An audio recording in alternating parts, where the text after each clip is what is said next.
Alright, back in the jet ski vlog game. If any of you follow my Instagram, you'll know that I did film last weekend, but my mic was unplugged, so the footage was pretty much useless. Sport only mindset. I want to kind of give you my genuine opinion. So we're back out trying to film again today. We were over at 3 Mile, checked it out. We don't know anybody over there anyway, and it's pretty scummy, so we're gonna go check out Billington.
Just Dad and I out here, practically like a sled vlog, you know what I mean? I know I haven't vlogged much this summer. Once I put the tricks vlog up, the next couple weeks we actually were kind of busy, and last weekend was the first chance I had in a while to vlog, and like I said, it ended up not being usable footage, but we tried. I'm gonna give you guys a little perspective on the RXP X today. I know I've done a lot talking about this fool talking about sparks just because they're different and there's something I haven't ridden, but I kind of realized that I've never given my genuine opinion on my own jet ski, Seadoo, so I figured I would do that today and show you guys why I chose this and why I choose to keep it even after having ridden Sparks. A little background on the RXP X. The official first RXP X to come out was back in 08. It was in the last RXP hull. It was kind of a more hardcore version, 255 horsepower, bumped up from the normal RXP with the 215 like the RXC has. And then in 2012 they came out with an all-new hull, which is the T3 hull. It's an absolute beast. It has rounded chines on the outside of the hull, which allow it to lean into turns. I've noticed a lot of people see pictures of me like doing donuts on it and tail whips, and they think I've fallen off it after I've taken the picture, but this ski is just wicked capable. Like, it can totally slide itself into a turn, basically completely submerge itself, be completely up on its side, and come right back out of it. I mean, it's just an awesome, super capable hull. In 2012, like I said, they came out. The 2012s and 2013s had some intercooler issues. The 14s, which is what I have, and the 15s remained with the same 260, and they solved most of the intercooler issues. I've never had it. And from what I've read online, very few people have had it after 12 and 13. And then in 2016, the 300 horsepower engine came out, and that thing is an absolute animal. I wish I had, I actually bought this leftover in 2015. If I had waited one more year, I would have gotten a 300, but, you know, I still love this for what it is. I got a pretty good discount on it. I would have had to pay full price if I had gotten a 300, so I certainly don't regret the route that I chose.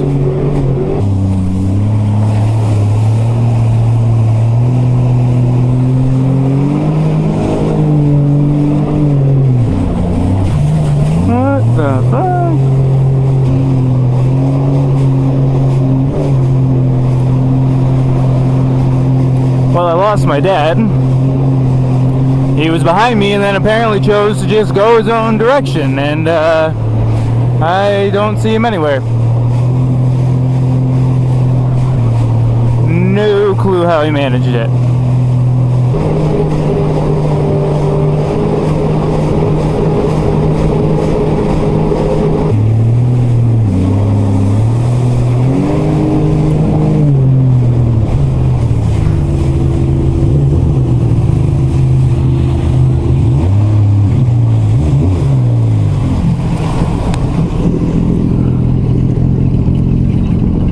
What's up, guys? Huh? What's up? I was with my dad. I don't know where the fuck he went. What's he on? Our other jet ski. He was behind me, and then I looked behind me, and he wasn't. So, I don't know. We were supposed to come here.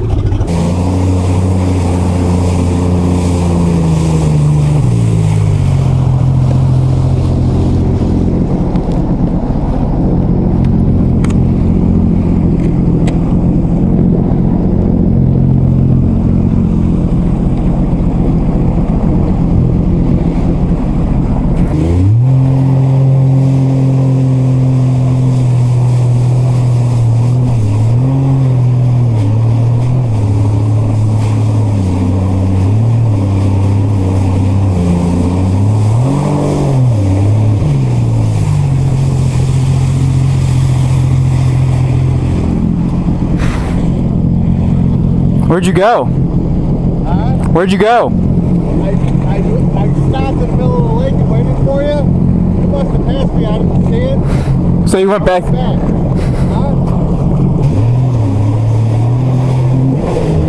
Already used half a tank of gas. So that is one of the big negatives about the supercharged skis. They get atrocious gas mileage. Like, you're talking about 3 miles to the gallon, maybe.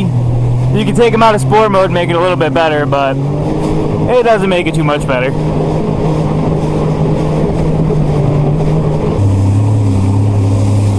Alright, so the reasons I have the RXP X. So kind of first things first, the reason I didn't go with a 3-seater, we have one, you know, it's very usable. And you can't do that on it. And you know, this was always going to be just my jet ski anyway. You know, if I want to bring one person, that's pretty much the max that I bring. And if I need to bring more, I'll always have the 3-seater because my dad owns it, so it'll always be ready and available to me. The only other ski I was kind of considering was the GTR 215. It was relatively new back then, and I was only considering it because I didn't know if the dealer I was going to buy from had RXP X's left, and I really wanted to try to get leftover to save money on it. You know, in New York there's always leftovers, so if you can get a leftover, you'll end up saving a boatload. But yeah, so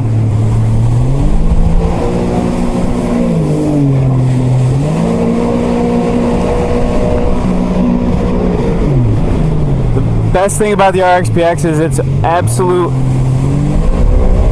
insane handling. It just bites forever. I always like to tell everybody it will turn as hard as you can possibly turn it, and at least a couple levels higher. It'll throw you off if you let it.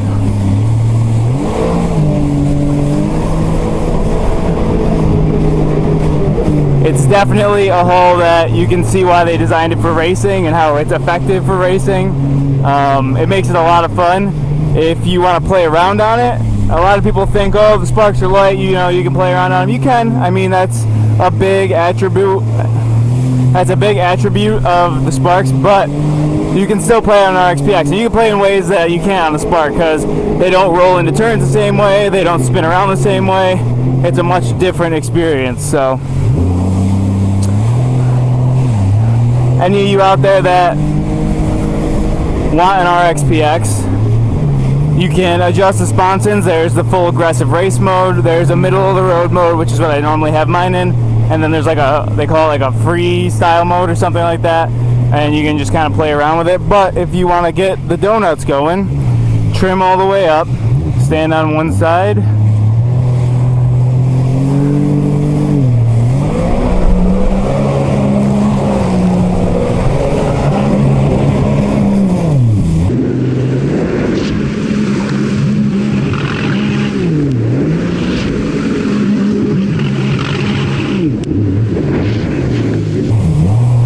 just like that.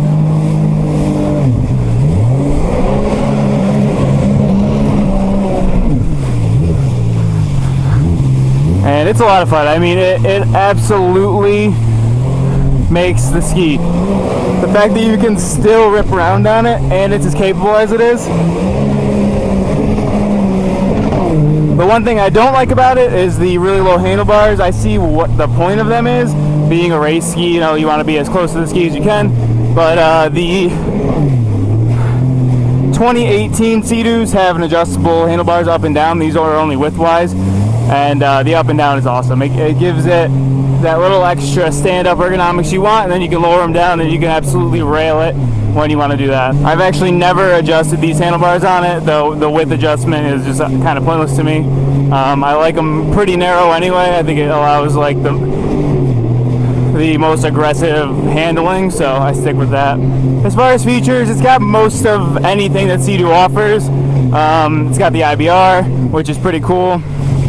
You can you've seen it in my Spark reviews, but it's got a true neutral. You can just sit in a marina and stay completely still, unlike the old skis when you had the reverse buckets. The only thing I don't like about the reverse, so you hold the lever in for reverse, it's opposites. So if you get used to the reverse bucket on your older ski and you get anything with the IBR, just get used to the fact that it will be opposite, and if you're not ready for it, it can kind of throw you off a little bit, so just keep it in mind. Gas consumption's not the best, but you know, you can't complain too much about that. You have a supercharged jet ski, what do you expect? The seat is kind of built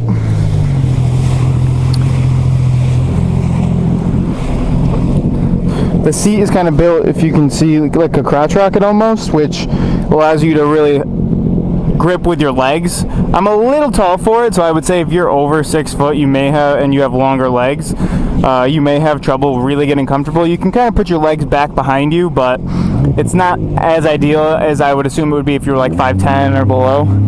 But it still works great. Keep in mind, when your legs get wet, obviously you're not going to be able to hold on as well.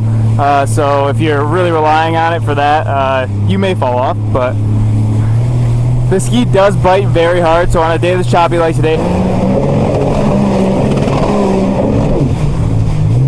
if you were to really play around in these waves, when the back comes out of the water, it obviously breaks loose, and then it will bite the second it makes contact with the water again. And that's one of the only times I've actually been truly thrown off by a jet ski without just messing around. It will shock you, and you know, you just got to be prepared for it. But you know, that's kind of what you sign up for when you're riding a ski that's as aggressive as this.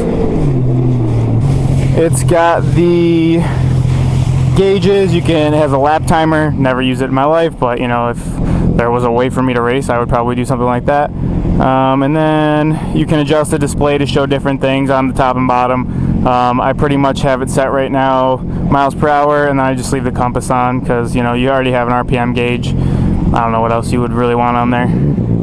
You can put engine temp and stuff, but I don't bother with that. See, so there's a clock. There's your average RPM, your top RPM, average speed, top speed. I don't know why it's set to 14 miles an hour. It doesn't even make sense, but whatever. So, yeah, I mean, I will forever be a big fan of fiberglass skis. I think that, you know, there is a purpose for Spark, but I also think having a fiberglass ski on your trailer is important, especially if you're trying to go across the lakes like we did today. It was actually, ironically, a very good example of, you know, what these skis are best at. The Sparks are okay, but they tend to slap around on waves pretty badly. So, you know, if you're going to be using your ski for transport more than just playing around, obviously keep that in mind. Maybe a fiberglass ski will make more sense for you. But you really can't go wrong either way.